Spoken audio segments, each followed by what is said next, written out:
দেশে দুর্ভিক্ষের আলামত দেখা যাচ্ছে বললেন রিজভী। ২১ জেলায় পানিতে তলিয়েছে ৭২,০০০ হেক্টর জমির ফসল। যশোরে জুলাই আন্দোলনের আহত ও শহীদ পরিবারদের সঙ্গে এনসিপির মতবিনিময়। দেশের বিভিন্ন স্থানে ভারী বৃষ্টির আভাস। অনূর্ধ্ব-২০ নারী সাফ চ্যাম্পিয়নশিপের উদ্বোধন, জয় দিয়েই বাংলাদেশের যাত্রা শুরুর আশা। অবৈধ সমুদ্রপথে ইউরোপ প্রবেশে শীর্ষে বাংলাদেশ। দর্শক, শুনছিলেন দিনের খবরের প্রধান শিরোনাম। এবার বিস্তারিত। তার আগে আমাদের ইউটিউব চ্যানেল সাবস্ক্রাইব করুন এবং সব খবর পেতে ফেসবুক পেজ ফলো করে রাখার পাশাপাশি ওয়েবসাইট ভিজিট করুন।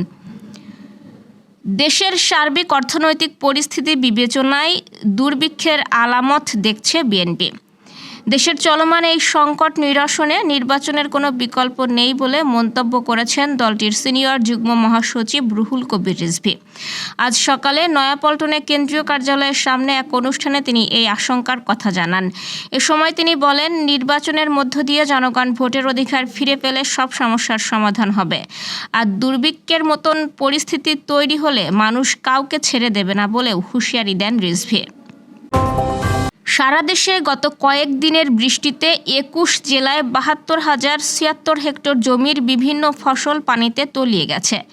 কৃষি সম্প্রসারণ অধিদপ্তরের বরাত দিয়ে কৃষি মন্ত্রণালয় এক সংবাদ বিজ্ঞপ্তিতে এ তথ্য জানিয়েছে। সেখানে বলা হয়, দক্ষিণ পশ্চিম মৌসুমি বায়ু সক্রিয় থাকায় এবং উত্তর পশ্চিম বঙ্গোপসাগরে সৃষ্ট লঘুচাপ এবং দেশের উপকূলীয় অঞ্চলে ভারী থেকে অতি ভারী বৃষ্টিপাতজনিত কারণে ঢাকা, চট্টগ্রাম, খুলনা ও বরিশাল অঞ্চলের কোথাও কোথাও অস্থায়ীভাবে জলাবদ্ধতা তৈরি হয়েছে। ফলে মাঠে থাকা আউশ, আমন বীজতলা, বোনা আমন, পাট, শাকসবজি, ফল বাগান, পান, তরমুজ পানিতে নিমজ্জিত হয়েছে। কুমিল্লা, চাঁদপুর, ব্রাহ্মণবাড়িয়া, চট্টগ্রাম, কক্সবাজার, নোয়াখালী, ফেনী, লক্ষ্মীপুর, খাগড়াছড়ি, পাবনা, খুলনা, বাগেরহাট, সাতক্ষীরা, নড়াইল, বরিশাল, পিরোজপুর, ঝালকাঠি, পটুয়াখালী, বরগুনা, ভোলা এবং শরীয়তপুর জেলার ৭২,০৭৬ হেক্টর জমির বিভিন্ন ফসল পানিতে তলিয়ে গেছে। তবে বৃহস্পতিবার থেকে বৃষ্টিপাত কমে আসায় ফসল পানিতে ডুবে থাকার হার কমে আসছে বলে কৃষি মন্ত্রণালয় জানিয়েছে।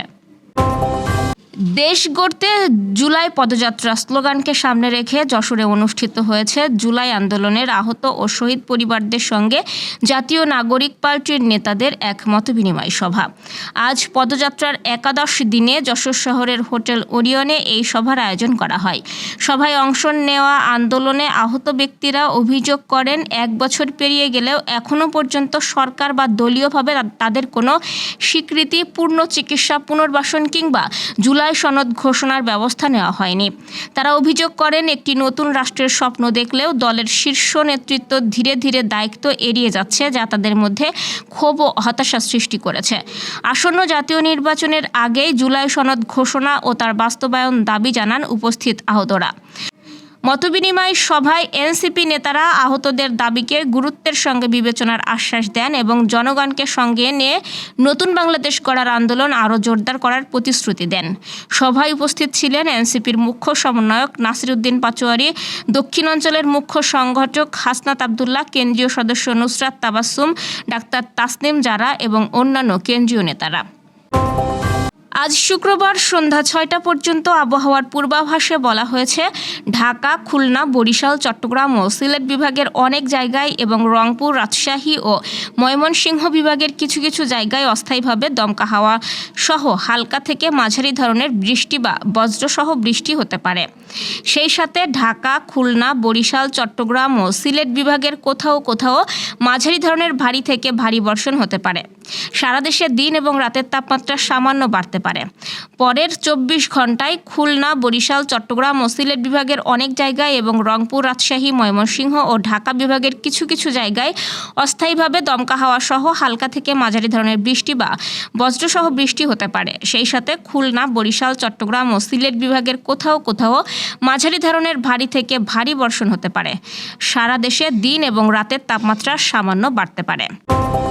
অনূর্ধ্ব-২০ নারী সাফ চ্যাম্পিয়নশিপের উদ্বোধনী ম্যাচে শ্রীলঙ্কার মুখোমুখি হচ্ছে বাংলাদেশ।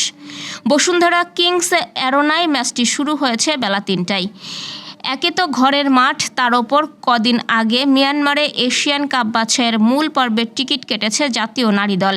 সেই দলের 7 ফুটবলার আছেন অনূর্ধ্ব-20 দলে। শক্তিমত্তায় বাংলাদেশের তুলনায় শ্রীলঙ্কা অনেকটা পিছিয়ে আছে, তবে বাংলাদেশ প্রতিপক্ষকে ছোট করে দেখতে চায় না। বাটলার বলেন, আমার চোখে খেলোয়াড় গড়ে তুলতে এটি দারুণ একটি টুর্নামেন্ট। তরুণ খেলোয়াড়দের জাত চেনানোর দারুণ একটি সুযোগ। উন্মুখ হয়ে আছি তারা কি করতে পারে এটা দেখতে। অবশ্যই আমরা কাউকে হালকাভাবে নিচ্ছি না, জানি সহজ হবে না।